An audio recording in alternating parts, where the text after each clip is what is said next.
প্রচার তো হতেই থাকবে, একটু আলোচনা করে একটু চা পানি খাই আমরা, ঠিক আছে? আপনার ওই সমস্যাটা, ড্রেনের সমস্যাটা সব নোট করে নিয়েছি আমরা।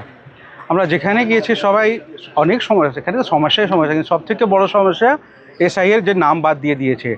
আমরা বালিগড়ে গেলাম, ঘুনি, যাত্রাগাছি, যে কোনো জায়গা, চাঁদপুর, পানাপুকুর, যে কোনো জায়গা সবাই এটাই বলছে। তো আমরা কী করেছি, একটা নতুন পরিষেবা চালু করে দিয়েছি। একটা নতুন ওয়েবসাইটে একটা জায়গা দিয়ে দিচ্ছি, একটা নম্বর দিয়ে। এই ট্রাইব্যুনাল বিচার পাওয়ার পরেও যদি আপনাদের নাম বাদ দিয়ে দেয় তাহলে যোগাযোগ করবেন। আমরা আইনিগতভাবে আপনাদের জন্য লড়াই করে হাইকোর্ট থেকে রায় নিয়ে আসবো, আর আপনার নামটা ভোটার তালিকা তুলে দেবো আমরা। এটা আমাদের রইল অঙ্গীকার, এটা আমার কথা রইল আপনার। ওই কাজটা চলছে আমাদের। আর আবার সুপ্রিম কোর্ট তো বলে দিয়েছে 21 তারিখ পর্যন্ত ফেজ 1-এ যাদের নাম আসে ওরা ভোট করতে পারবে। আমাদের এলাকায় 27 তারিখ পর্যন্ত যাদের নাম চলে আসবে ওরা ভোট করতে পারবে। এটা ভালো খবর, কিন্তু আমি ভাবি না কি খুব প্রচুর নম্বরটা আসবে, প্রচুর নামটা আসবে। যাই হোক, একটা আমরা ভালো খবর পেয়েছি। তো এই এসআইআর নিয়ে চিন্তা করবেন না, আপনাদের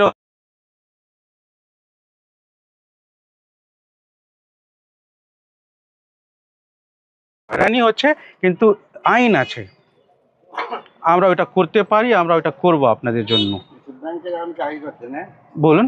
স্টেট ব্যাংকে চাকরি করতেন? আগে স্টেট ব্যাংকে চাকরি করতাম, চাকরি ছেড়ে আইনজীবী হয়ে উঠেছি। হ্যাঁ হ্যাঁ হ্যাঁ, না সেই কারণে আমি বলি, দেখুন গুন্ডা মস্তান কতদিন আমাদের নেতা হবে? সুশিক্ষিত সভ্য নেতৃত্ব দরকার, ভালো লোক যতক্ষণ আসবে না রাজনীতিতে।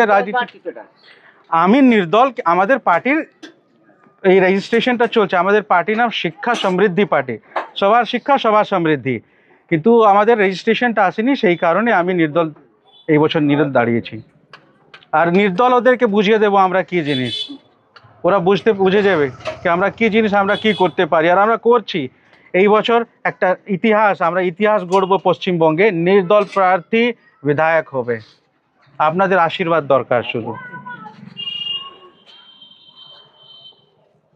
আর কাকু আপনার সব ভালো তো? শরীর একটু চা করুন না, লিকা চা সবার জন্য। সমস্যাটা কি? যতক্ষণ সমস্যাটা না জানি আমি সমাধান কি করে আনবো? আপনাদের সঙ্গে বসতে হবে, আলোচনা করতে হবে, তাহলে তো বুঝতে পারবো আপনাদের সমস্যাটা কি। দেখুন সমস্যা সব জায়গায়, নিউটাউনের সমস্যা এরকম নেই যে নিউটাউন সমস্যা নেই, কিন্তু লোকেরা কথা বলে, ওরা ওখানে একটু না, আর এরা একটু ওখানে, যেহেতু নিউটাউনে প্রচুর টাকা পয়সা আছে, তো সিন্ডিকেট বানিয়ে আছে, নানা রকম বিল্ডিং আসছে, তো নেতারা ফোকাস করে ওই জায়গা, গ্রামের দিকে ফোকাস করে না। একবার ভোট পাওয়ার পরে ঠিক আছে আমি বিধায়ক, কেন ফোকাস করবো, কি দরকার, 5 বছর পরে আসবো, না আসলেও চলবে, ওদের বাহিনী সেনা আছে, সবাই করে নেবে। কিন্তু এই বছর ভয় মুক্ত ভোট হবে, এই বছর ছাপা হবে না।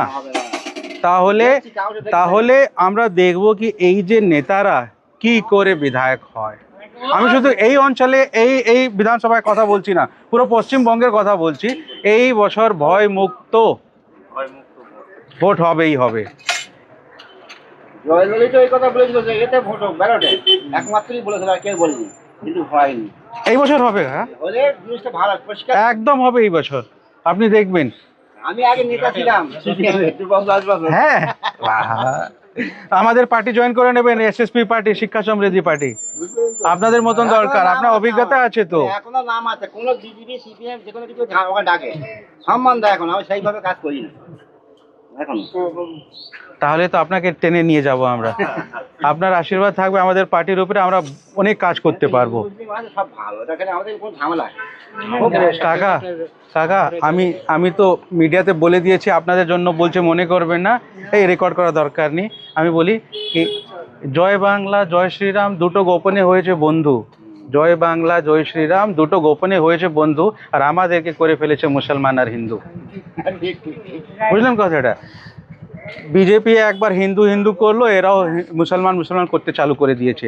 আরে ভাই, পশ্চিমবঙ্গের মুসলমান হোক বা হিন্দু, ওরা নিজেকে বাঙালি ভাবে, কি আমরা বাঙালি? আমরা তো কোনোদিন বলিনি কি আমি হিন্দু বা আমি মুসলমান। পশ্চিমবঙ্গের এই একটা একটু তফাৎ আছে, কিন্তু এই লাস্ট 5-10 বছর থেকে আমরা কি দেখছি? ধর্মের রাজনীতি। কেন ধর্মের রাজনীতি ভাই? আমাদের পরিচয়টা কি? আমরা বাঙালি, আমরা ভদ্রলোক। আর কোনো রাজ্যে এই কথা হয় না, ভদ্রলোক বলা হয়, ভদ্র এখানেই বলা হয়, ভদ্রলোক, বাঙালি ভদ্রলোক। কিন্তু ওখানে হয়েছে, হ্যাঁ রচাই খাবো, ঠিক আছে। না সবাইকে দিন, আপনারও খান না। কেন আপনি কেন দাঁড়িয়ে আছেন? এই বসুন। আমি বলবো না, আমি এই বসেছিলাম এতক্ষণ। তো কি আমার সঙ্গে বসে অসুবিধা আছে আপনার? না না হ্যাঁ, না স্যার। আমার কিছু রোগ টোগ নেই। আমি না, না, আমি ও আমি কথা সিগারেট আর খাই না। বলবো না। আসুন আসুন, আমি মদ খাই না, আমি আইনজীবী, কিন্তু আমি কিচ্ছু করি না, শুধু পড়াশোনা করি আর কাজ করি। বসুন। দেখুন, নেতা মানে মানুষদের জন্য, নাহলে কিসের নেতা? নেতা তো যা চাইবে সে হবে, ওর বাড়িতে টাকা হবে, জিনিস হবে সব। তাহলে কি মানুষদের জন্য তো তুমি নেতা হয়েছো? নেতা মানে কি, মানে কারো নেতা? তোমার মানুষদের নেতা, তো ওদের সঙ্গে বসো, কথা বলো, আলোচনা করো, ওদের জন্য কাজ করো। ভাই, কেউ করতে চায় না, কেউ করতে চায় না, এটা একটু খারাপ জিনিস। কি হয়েছে এ ভাই, তুমি চা খাবে? এদিকে এসো, এদিকে এসো। এ বাবু, ওখান থেকে আমার সঙ্গে সঙ্গে চলে এসেছে। বিড়ি খাবে কি চা খাবে? বিড়ি খাবে? দাদা, এদেরকে একটু বিস্কিট দাও না, বাচ্চাদেরকে, সবাইকে। চলো চলো, তুমি সবাইকে একটু বিস্কিট সবাইকে দাও। চলো। এই যে, ও আজকে আজকে বাচ্চা, কালকে তুমি তো বড় আমাদের মতন হয়ে যাবে তো। হ্যাঁ, হবে তো। লজ্জা পাওয়ার দরকার নেই, কিসের লজ্জা? স্মার্ট। চলো যাও, ওখানে বিস্কিট না।